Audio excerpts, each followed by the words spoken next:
பண்றது நம்ம ஊர்ல பாதி பேருக்கு அறிவே இல்லை. இப்படி பேசினா என்ன ஆன்டி இண்டியன்னு சொல்லுவீங்க. நம்ம நாடு ஏன் இன்னும் வளராம இருக்கு? நம்ம நாடு இன்னும் வளராம இருக்கிறதுக்கு முக்கிய காரணமே காஸ்ட் அண்ட் ரிலீஜியன் தான். வேர்ல்ட்ல டாப் ஜிடிபி ரேங்க்ஸ் வச்சிருக்கிற அமெரிக்கா, சைனா மாதிரியான கண்ட்ரீஸும் ரிலீஜனை ஃபாலோ பண்றாங்க தான். பட் ரிலீஜனை அவங்களோட பார்ட் ஆஃப் லைஃபா தான் பாக்குறாங்க.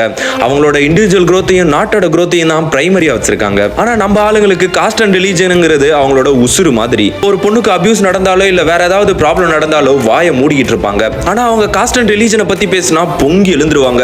ஏன்னா அவங்களோட அடையாளமும் அதுதான், அவங்களோட பெருமையும் அதுதானா. அடையாளம்னா நீ படிச்சு வாங்கின பட்டமும் நீ ஏதாவது சாதனை பண்ணியிருந்தாதான் அதை பத்தி பெருமைப்படலாம். இதுல பெருமைப்பட ஒண்ணுமே கிடையாது. எக்ஸாம்பிளுக்கு ஒரு ஹானர் கில்லிங் நடக்குது, அதை பத்தி நான் வீடியோ போடுறேன்னா வீடியோவோட கமெண்ட்ஸ் ரொம்பவே கொடூரமா இருக்கும். முக்கியமா இந்த ஒரு கமெண்ட் இருக்கும், ஏன் மத்த கேஸ்காரங்க இதை பண்றது இல்லையான்னு. ஒரு குறிப்பிட்ட காஸ்ட் அண்ட் ரிலீஜனை வச்சு ஹானர் கில்லிங் பண்றானா அந்த இடத்துல அந்த குறிப்பிட்ட பர்சனை மட்டும் தான் நம்ம அக்யூஸ் பண்றோம். பட் இங்க நம்ம என்ன பேசுறோனே புரியாம அவங்க காஸ்ட் அண்ட் ரிலீஜனை பத்தி தான் பேசுறோம்னு அடிச்சுக்குவானுங்க, இல்லைன்னா நம்மள திட்டுவானுங்க. இந்த காஸ்ட் அண்ட் ரிலீஜன்ங்கிறது ஒரு மனுஷனை ஒரு சர்க்கிளுக்குள்ளேயே அடைச்சு வச்சிரும், மத்ததை பேச விடாது. இங்க இருக்கிற எல்லாரையுமே நான் சொல்லல, குறிப்பிட்ட மனுஷங்களை மட்டும் தான் சொல்றேன்.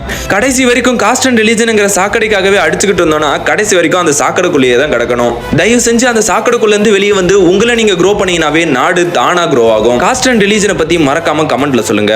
இந்த மாதிரி இன்ஃபர்மேஷன்ஸ் தெரிஞ்சுக்க சேனலை சப்ஸ்கிரைப் பண்ணி நம்ம கம்யூனிட்டில ஒரு மெம்பரா ஜாயின் பண்ணுங்க.